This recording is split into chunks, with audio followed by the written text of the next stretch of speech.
সন্তু, বাবা বাড়ি আছিস? দেখ না বাবা, আমার কত জ্বর আছে। আমার কাছে তো আর থার্মোমিটার নেই। তোদের থার্মোমিটারটা দিয়ে দেখে দে বাবা, আমার এখন কত জ্বর আছে। মাথাটা খুব ভার হয়ে আছে, মাথা তুলে দাঁড়াতে পারছি না, খুব কষ্ট হচ্ছে রে।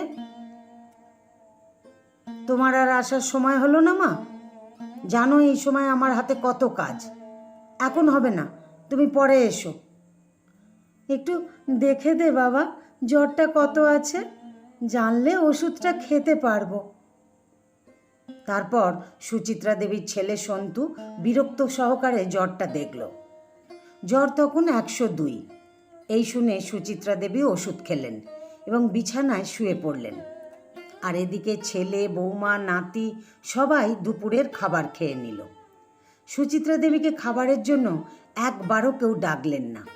আসলে এর আগে সুচিত্রা দেবী খাওয়ার সময় হলে একাই চলে আসতেন খাবারের জায়গায়, কিন্তু আজ এতটাই শরীর খারাপ উনি আসতে পারেননি খাবারের জায়গায়, আর কেউ ওনাকে ডাকেনি খাওয়ার জন্য।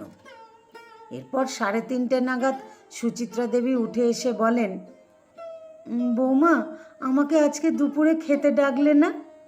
আসলে জ্বর কাটার ওষুধটা খেয়ে নিতেই শরীরটা এত দুর্বল লাগলো যে কখন চোখ লেগেছে জানি না, তাই খাওয়ার সময় আসতে পারিনি।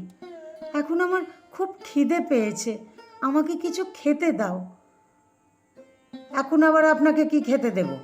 এখন আর কোনো খাওয়ার নেই, আর একটু অপেক্ষা করুন, সন্ধ্যের সময় চা আর মুড়ি দেব, তখন খেয়ে নেবেন।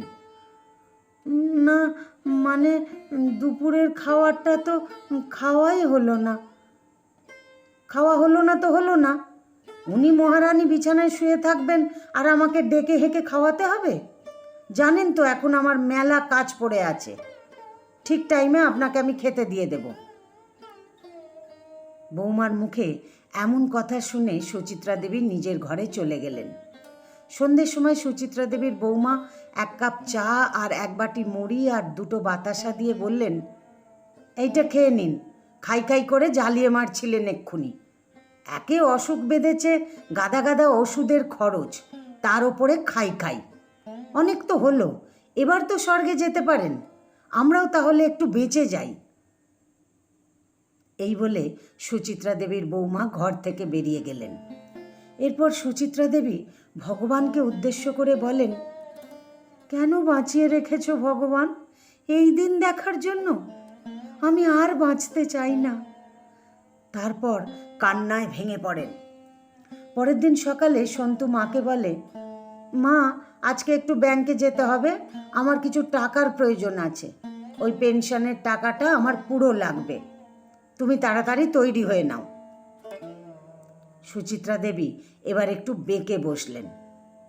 না, আমি টাকা তুলব না, আর যদিও টাকা তুলি সেই টাকা আমি তোকে দেব না। টাকা কেন দেব বলতো? তোরা আমাকে মা তো দূরের কথা, মানুষ বলে মনে করিস? গতকাল যে আমি দুপুরে খাইনি সেই খোঁজটা রেখেছিস? আমি যে অসুস্থ, আমি কেমন আছি একবার জিজ্ঞাসা করেছিস?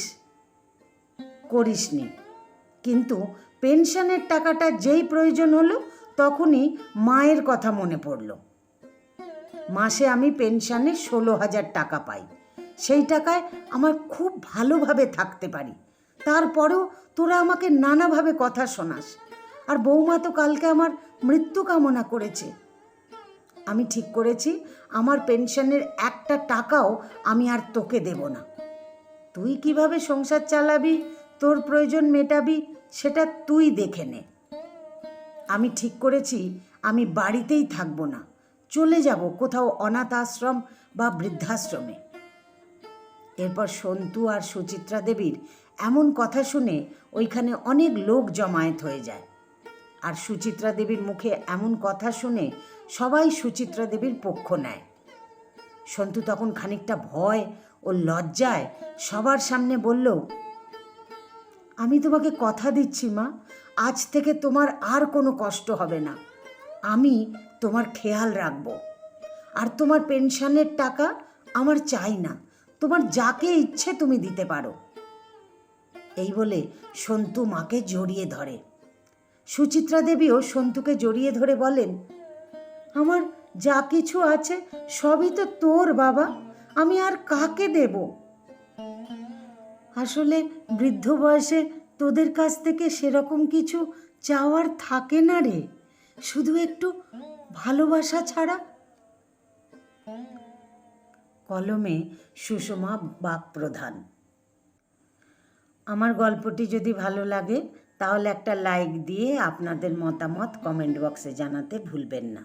আর এরকম নতুন নতুন গল্প শুনতে আমাকে ফেসবুক থেকে যারা শুনছেন ফলো করে দেবেন, আর যারা ইউটিউব থেকে শুনছেন আমার ইউটিউব চ্যানেলটিকে সাবস্ক্রাইব করে পাশে থাকা বেল বাটনটিকে ক্লিক করে অল নোটিফিকেশানটি অন করে দেবেন।